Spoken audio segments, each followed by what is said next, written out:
Welcome back to another fabulous episode of Healthcare Trailblazers. I'm very happy to be sitting here today with the wonderful Beth O'Connor.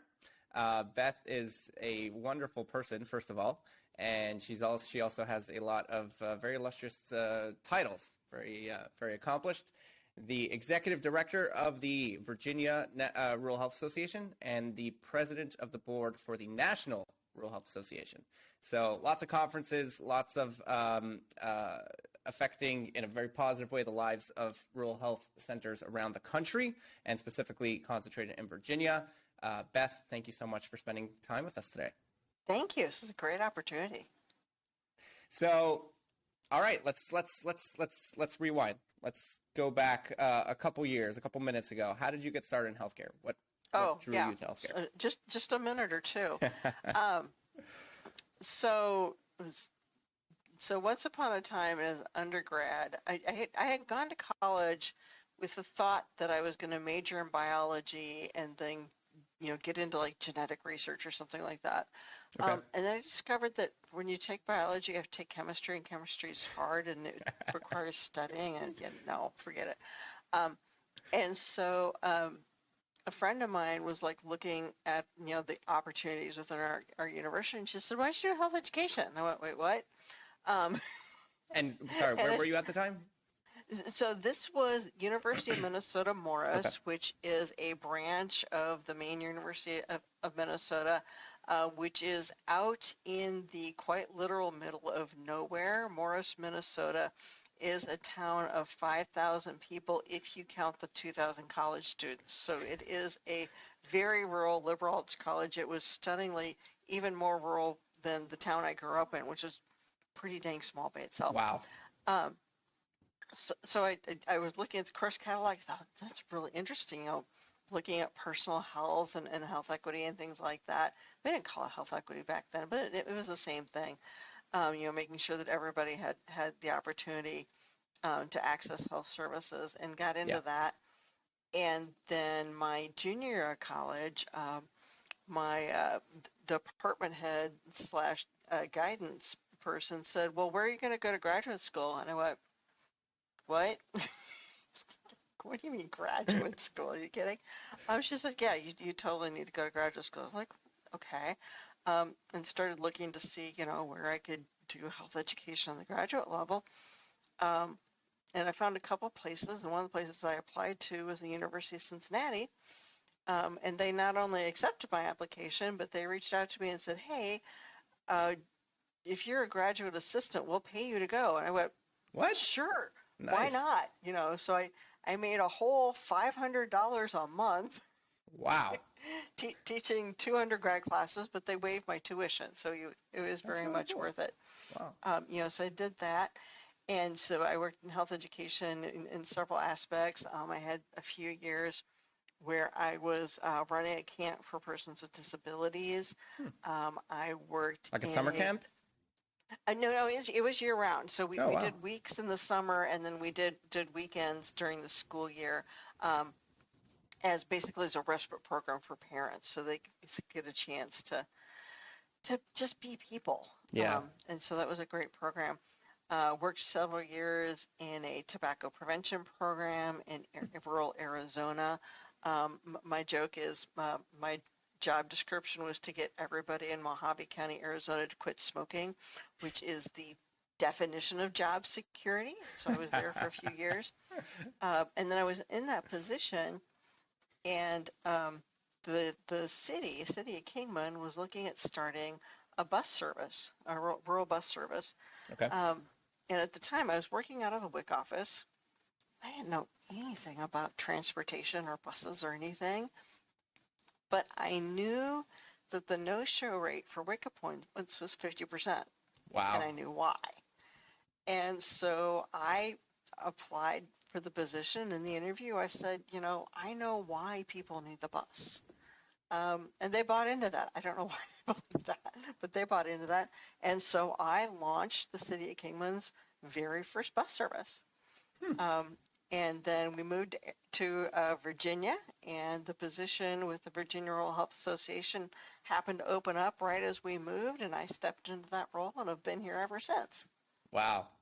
Wow. So you've always had a bug for helping people, it seems like. Absolutely. And it's growing up in a very rural community, and an interest in health related issues, not even specifically health care, Right. but the whole aspect of health, whether that's access to nutritious food or transportation or broadband. Our broadband disparities are huge. So that whole package into what does someone need on a very high level to have the opportunity to live a healthy life.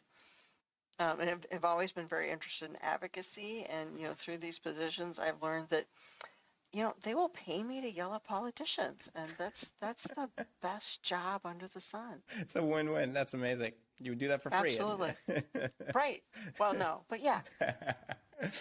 That's great. So let's talk about some of those challenges. What are some challenges that are unique to rural areas, maybe specifically Virginia? And how does that affect the lives of the locals in general, and specifically when it comes to healthcare? Sure. Well, I think on the top of my personal list, broadband is huge. And broadband in a lot of rural areas in Virginia is sparse to non-existent. For me personally, and that's why I always bring it up, I live 8 miles from Virginia Tech, 8 miles from a major research university, and I have nothing at my house because I live in Appalachia. Wow. And there's just to run the lines would be so expensive that any major carrier, Verizon or Comcast or whoever, is like, there's no way we can do this. So without some sort of government support, it will never happen at my house. We're taking this call in my office. There's no way we could do this from home. What about Starlink with our good friend Elon Musk? So Starlink, and I have a friend that uses Starlink, and she loves it. So I looked into it. But if you read the guidelines on Starlink, one of the things that they ask for is you have to have a clear view of the night sky on the north side. You have to have a clear view on the north side. And on the north side of my house, there's this thing called a mountain. Oh, I've heard of those. And it's not going to go anywhere. And so there is no hope for me. Oh, that's unfortunate. Wow. It is. Interesting. You need to have a clear view of the open sky for Starlink. Yep. Interesting. So what can be done? Are there any solutions to the broadband issue? Well, certainly, money talks. And currently there is a pile of federal funding to help improve broadband access. And the Commonwealth of Virginia set aside millions of dollars to help improve broadband. And something is giving me hope currently. Unfortunately, in the past, if there was money to improve broadband, what often happened was the telecoms used those funds to improve speed for people who already had it. So you went from 25 bits per second to 100 or whatever. They didn't improve access for people who had nothing. And so this current round of funding that Virginia has, and I believe quite a bit of it is federal funding through the COVID Relief Act, they specified that this is not money to improve services. This is money to provide service where none currently exists. Okay. And they encourage localities, cities, counties, to apply for the funds. And one of the stipulations was they said, you can't cherry pick. You can't decide you're going to do a housing development or a road. You have to do your entire area. So that's my current hope for the future. But without significant funding, you think about everything that got poured into rural electrification when that was first a thing, and then all the federal funds that came through for that, and all of the rural co-ops that were formed through those funds. That's the only way many people in the United States and rural communities got electricity, and it's the only way that people are going to get broadband. Wow. And bringing it back to healthcare specifically, that would open up everyone to a lot of the amazing benefits of telehealth, that COVID also kind of ushered in or accelerated. Yeah, certainly. And telehealth is a piece of that, but I certainly don't want people to think that telehealth is the only reason why we need rural broadband. Um, again, during COVID, most people are working from home. I Yep. couldn't do that. Yep. For people with disabilities, it's often much more convenient to work from home because of transportation issues, accessibility issues, things like that. So if we're going to provide equitable workforce options, we need to have broadband. And workforce in general. One of the things with the digital age is a job in New York City doesn't mean you have to live in New York. Right. You can live literally anywhere with decent broadband connection. Yep. So there's all sorts of workforce issues. There's education issues. During COVID, we saw many schools go to online only. Right. Which was great if you had online. Right. And many students do it. And when you think about, if a student is looking to become a doctor or a nurse, any type of healthcare provider, how do they search for colleges? How do they apply for those colleges? How do they search for scholarship opportunities? How do they apply for those scholarship opportunities? How do they research the different types of healthcare careers that are out there? All of that's done online. Right. Basically, the things that we use every day and take for granted. It's called Google search. So, right. You Google literally everything. Yeah. And so for any K through university student that wants to get a good education and look for post-secondary career options, they've got to have broadband. Absolutely got to have it. Wow. Yeah, I think it's one of those things where if you live in any of, I think, majority of places that have, that's totally not an issue. That's definitely something you totally take for granted. And the things that you're mentioning, like literally Googling simple searches, it seems, Yeah, well, and if you're a rural business and you don't have, at the very least, a Facebook page, nobody knows you exist anymore. Right. Yeah, it's the marketplace is online now, and the town square is online, and the way to find people's online, everything's online. Yeah, wow, that really is fascinating. So it's interesting what you mentioned, though, that because this isn't the first time that this country has had this issue. So going back to bringing electricity out to these areas, so you said that was the fix. It was government funding. Absolutely. That's how it happened? Wow. Absolutely.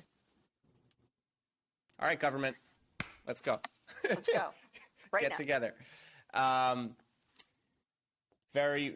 Okay. So broadband is a big issue, and I think just all the things that you mentioned, healthcare related, but it seems like really COVID accentuated a lot of the issues because a lot of the big lifestyle changes when it comes to at home and utilizing broadband happened during COVID, whether it was working or studying and all that kind of stuff. Interesting.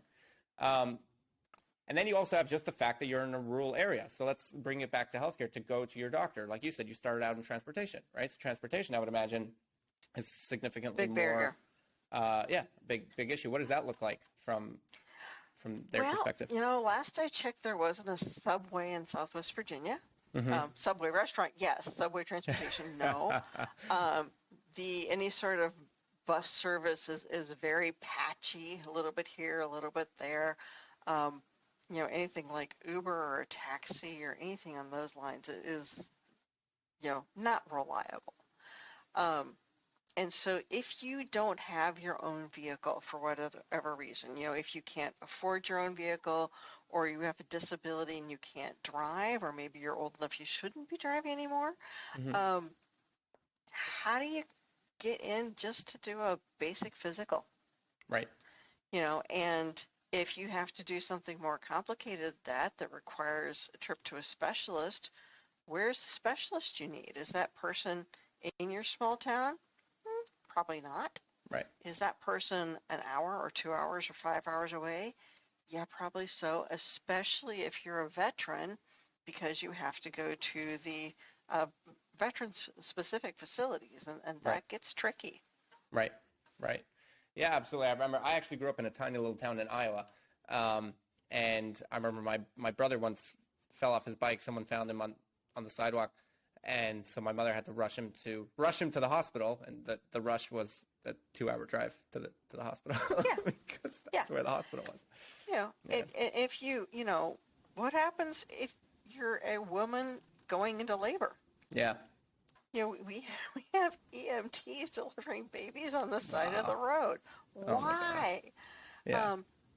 And with that, something that's happened in the last 20 years is more and more rural hospitals, for a variety of reasons, mostly financial, they've closed their labor and delivery services. One of the hospitals, just up the road from me, if you go into labor at that hospital, they will stuff you in an ambulance and send you the next county over because they don't have labor and delivery services there. Really? And so Why? you can imagine if there's no labor and delivery services, there's not a whole lot of prenatal care options either because they're not employing the OB-GYNs. Right. Right. Why are they closing those departments? Are people not having as many babies in the area? Well, no, that's not the problem. Well, yes and no. So one thing that we do know is in rural counties, on average, the population is older. You're going to have a higher percentage of people that are over 65, which means you have a lower percentage of people who are of childbearing years. So that's certainly a part of that. Okay. Because you have fewer people in those childbearing years, if you have a labor and delivery department, the frequency which that department is used goes down. Mm-hmm. And there's a certain number of deliveries you need to have per year to, make it cost effective, keep your certifications up to date, all those types of financial and logistical things that need to happen. Plus, if you got into obstetrics because you want to deliver babies, are you going to go someplace where they only have 75 births a year? Right. No. Yeah. Yeah. The other part of it is the insurance factor. Because rural hospitals tend to have limited services, if you're trying to get insurance for your hospital and for your staff, OB-GYN services are hard and they're expensive. Right. Interesting. So we kind of ran over a number of fairly significant challenges for locals or people in rural areas. Let's talk about some of the challenges that are kind of unique to healthcare centers in rural areas, because that's obviously a big focus of the last couple years of your life. Yeah. Mm-hmm. So what are some challenges? Well, certainly, recruitment and retention of providers is huge. Yeah. We know, again, when you look at your average population having a higher percentage being over 65, that also means your healthcare providers are more likely to be at or over 65. And so being able to attract new people to come and serve the area gets very difficult. Mm-hmm. For a wide variety of reasons. One is, a person from an urban area probably isn't going to be as comfortable in a rural area. And so, being able to recruit someone to a place that, there's no Starbucks and there's no, big screen movie theater and there's no this and that. Soy lattes and avocado toast. That can be a hard sell, especially if you get somebody that, they're really into hiking and camping and kayaking, and that's an easier sell. Right. But for people who, want to go to a Broadway show on a regular basis, they're probably not coming down here.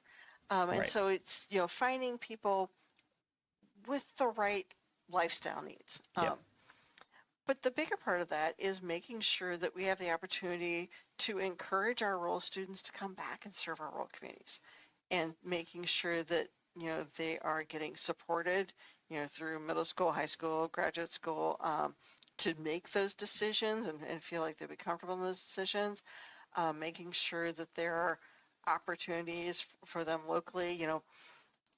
Is their spouse able to find work? Are there opportunities for their children? Do you have a good local school system? Those are all, you're not just inviting, a person with a skill set. You're inviting their entire lifestyle. And so rural communities need to understand that and really look at what they're doing to find the right person, and that Yep. can be very tricky when there's not enough people to go around in the first place. Yeah. Yeah, that makes a lot of sense. Well, my first question is, did you find at all that COVID kind of sent people your way because it kind of sent people fleeing from the big cities because everyone was just locked down and all of a sudden realized, hey, I'm paying $5,000 a month for a one-bedroom apartment and there's no party life and actually some fresh air would be kind of nice. Yeah. Did you see that at all or no? I don't know how much we really saw that in Virginia, but certainly on a national scale, that absolutely happened. Yeah. And sometimes to the detriment of rural communities. We saw people, packing up their bags and going to ski resorts in Colorado and Idaho and bringing COVID with them and overwhelming the local healthcare system because, their suitcases, they didn't just pack clothes, they brought COVID They brought along. some guests. Yes, they did. And so, many of those communities were overwhelmed. But yeah, more and more people are realizing again, you don't have to pay rent in New York or Philadelphia or San Francisco or San Diego or Washington or whatever. You can come to a small town if you have good internet access and Yes. stake your claim there. Yeah, I would say the broadband issue is definitely probably the most significant because, and as someone that moved from Brooklyn to a rural area in Pennsylvania and absolutely love it, I'll give a little pitch for the rural areas. It's as someone that lived in the city, but and again, someone like you said that needs to go to a Broadway show and needs 14 million restaurant options and always, buzz and life and shootings and all the rest that comes along with it, you should probably stay in the city. But there's really some great advantages to living in rural areas, just from a relationships perspective. Relationships are so much easier to come by and to be real and to actually be meaningful and just to be able to sit down, with someone for coffee. Is one of I'd say one of the bigger differences that I've really felt moving out to a rural area. Like just last week, I reached out to one of the executives at one of the local hospitals in the area, and a couple of days later, we were sitting down to coffee, face to face, in person, sitting down, having a great conversation. That would never happen in the city, never, because there's so much noise and there's a million people going after everyone. Everyone just minds their own business. So the people are much more meaningful, much more friendly. In rural areas, and nature is so, again, some people don't appreciate it, but it's so nice. I mean, there's no really other way to put it. We did a not to get off too far, but we did a little father-son camping trip maybe probably about a month ago at this point. It was about 10 guys, and each one brought their kids, all little kids. My son is 3 years old. And some kids that were 4 or 7 or whatever. And we spent the night, chopped down a tree, made a fire, pitched tents, did the whole thing. And it was great. It was so wonderful just to let kids just be, be in nature and just, especially because in life there's so many rules for kids. It's like, don't touch that, don't break that, go to sleep, eat, don't eat this, that. This was just like, just do whatever, go, run, play, just be, just be, Yeah. So there's some beautiful advantages to being in rural areas absolutely. In my opinion. Yeah. Well, and that's something that the Virginia Rural Health Association is really working to cultivate. A lot of times people talk about rural in terms of what we lack and all the problems. It's something that I give the National Rural Health Association a hard time about as a lot of their staff, when they're talking about rural communities, they'll use the cliche older, poorer, sicker, which is true. But there's so many other ways to look at rural communities other than what's bad. Right. You talked about the outdoor opportunities.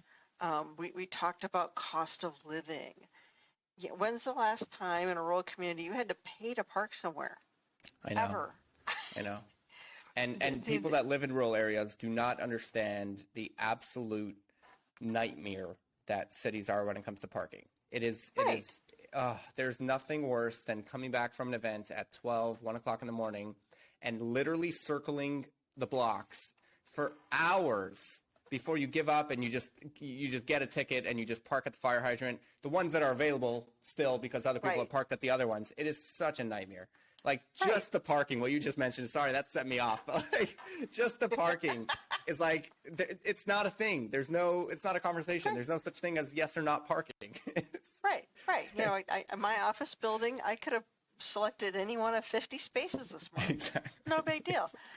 Yeah, there's so many, you know, we've got the outdoors, we've got the community where you talked about, you know, being able to just meet people where they are.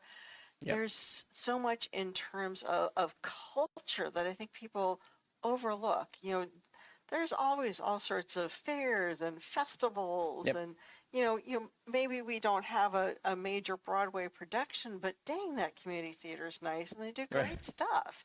And you can be involved if you want to. You know, that there's no lack of ways to participate in community if that's what you want. And if that's what you don't want, people leave you alone. No big deal. Yeah. You know, another thought that comes to me is, you know, obviously what we do is we provide chronic care management services for healthcare organizations, including RHCs. And I think it's been very helpful for a couple of our rural clients specifically because of A, the staffing shortage issue, and B, the broadband issue. So we can do it over the telephone with their patients, and this way they can kind of leverage areas that have, you know, a larger population where we can attract a lot more healthcare talent, and then they can leverage that. Do you see that becoming more of a solution where you can outsource, especially as, let's say, let's hope that we continue to work on the broadband issue, but even with the fact that everyone has telephones, do you see rural health centers kind of outsourcing some of the operational and even clinical services that don't need to be face-to-face, that they can just focus more on what they need to do face-to-face with the patients?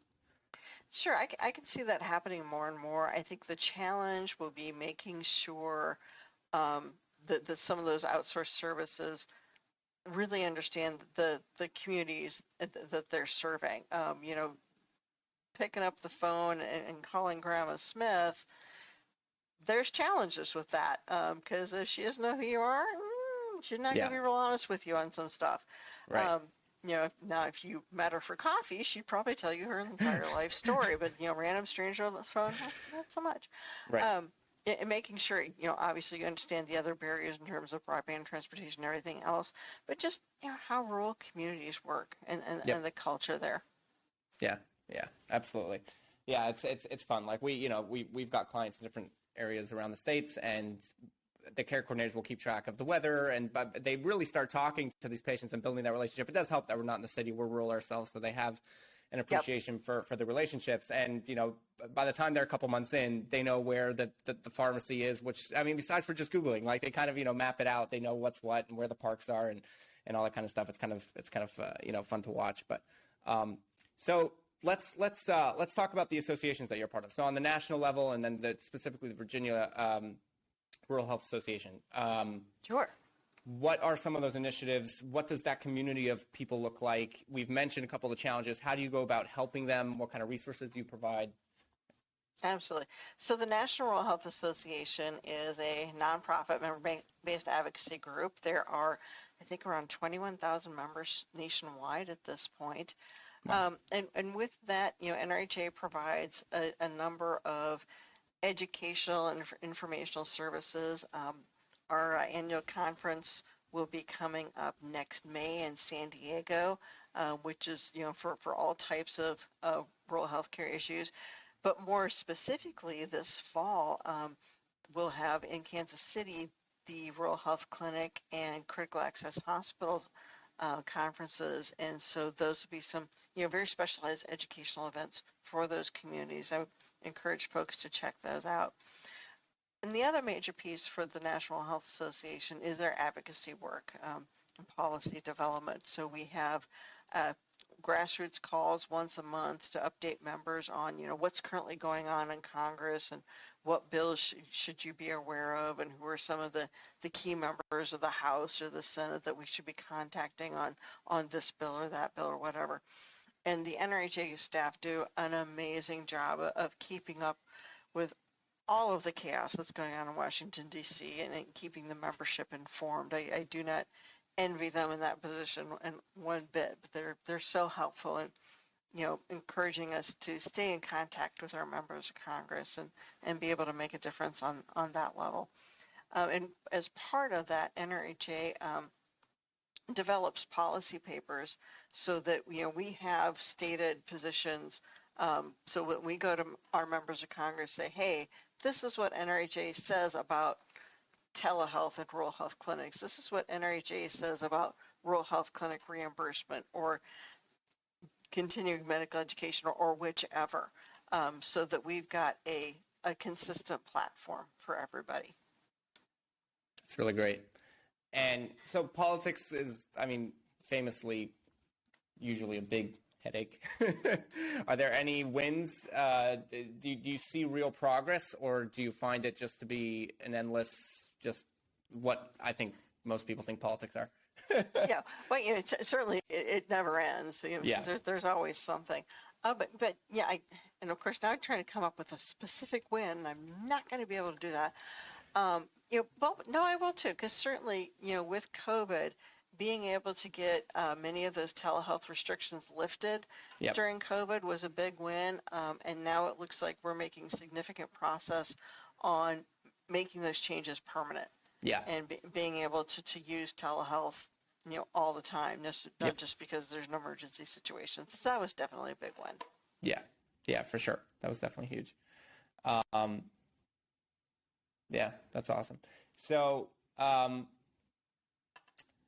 what are you guys working on now? What's the future? Where's the National Association going, and what are you looking for specifically in Virginia? So the National Health Association, again, looking at those telehealth provisions and trying to make them permanent. Also looking at a number of issues related to workforce recruitment, retention, those types of things. Looking hard at community health workers and how those could be better used in rural areas. For Virginia, we are an affiliate of the National Rural Health Association. We've got about 1,000 members statewide. Nice. We do have our annual conference coming up in November in Williamsburg. I would encourage folks to check that out. We're going to have a number of great presentations. Alan Morgan from the National Rural Health Association will be there. We're going to be talking about our Pride of Rural Virginia initiative, which is looking at health equity for the LGBTQ population. We're going to have Dr. Kareem Watson from the National Institute of Health talk about their All of Us initiative, and as well as author Wendy Welch will be coming to make a presentation about medical misinformation and how sometimes people's Google search outruns their opinion of their doctor, and how we're going to address that going forward. That's exciting. Very nice. Yes, should be fun. And where can people find more information on that? What's the website if they want to book or come to the conferences? Sure. So for the National Rural Health Association, it's ruralhealthweb.org. And for the Virginia Rural Health Association, it's vrha.org. Great. All the information is right there. Yep. Look at that. Well, that's really awesome. Well, Beth, it's really nice to talk to you. It's inspiring how much effort and energy you've put in over the years. You really, from day one, you started off helping people, and it's nice that that's just carried and continued to build momentum throughout your career. And it's obvious that that's only going to continue to compound. So excited to see where you continue to go and make waves. Thanks again for spending time with us today. It's really great. Thank you, Mandel. Absolutely.